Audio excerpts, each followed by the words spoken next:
Annabelle was the focus of a case that famed paranormal investigators Ed and Lorraine Warren took part in during the early 1970s, and is highlighted in the book The Demonologist. It has been stated that this is one of the most unusual cases of a possessed object on record. In 1970, a mother purchased an antique Raggedy Ann doll from a hobby store. The doll was a present for her daughter Donna on her birthday. Donna at the time was a student in college, preparing to graduate with a nursing degree, and resided in a tiny apartment with her roommate Angie, a nurse as well. Pleased with the doll, Donna placed it on her bed as a decoration and didn't give it a second thought until a few days later. Within that time, both Donna and Angie noticed that there appeared to be something very strange and creepy about the doll. The doll apparently moved on its own, relatively unnoticeable movements at first, like a change in position. But with the passage of time, the movement became more noticeable. Donna and Angie would come home to find the doll in a completely different room to which they had left it. Sometimes the doll would be found cross-legged on the couch with its arms folded. Other times it was found upright, standing on its feet, leaning against a chair in the dining room. Several times, Donna, placing the doll on the couch before leaving for work, would return home to find the doll back in her room on the bed with the door closed. One night, Donna came home to find the doll had moved again. This time it was on her bed. Donna had come to find that this was typical of the doll, but somehow she knew this time it was different. Something wasn't right. A sense of fear came over her when she inspected the doll and saw what looked like blood drops on the back of its hands and chest. Seemingly from nowhere, a red liquid had appeared on the doll. Scared and desperate, Donna and Angie decided it was time to seek expert advice. Not knowing where to turn, they contacted a medium and a seance was held. Donna was then introduced to the spirit of Annabelle Higgins. The medium related the story of Annabelle to both Donna and Angie. Annabelle was a young girl that resided on the property before the apartments were built.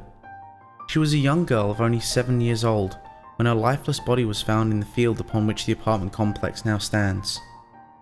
The spirit related to the medium that she felt comfort with Donna and Angie and wanted to stay with them by moving into the doll.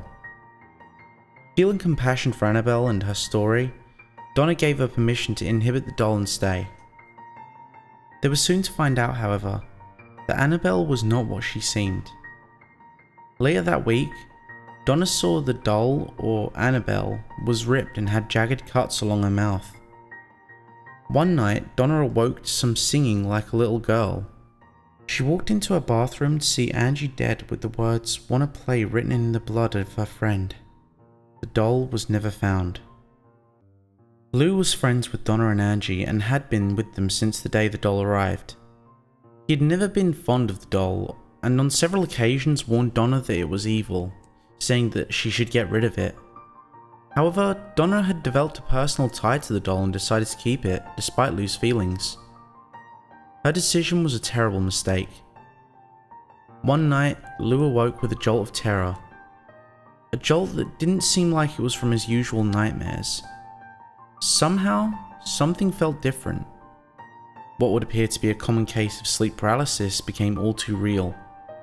He looked around the room, but couldn't discern anything out of the ordinary. At first, anyway. Looking down towards his feet, he saw the doll, Annabelle. It began to slowly glide up his leg, moving over his chest and stopping at his neck.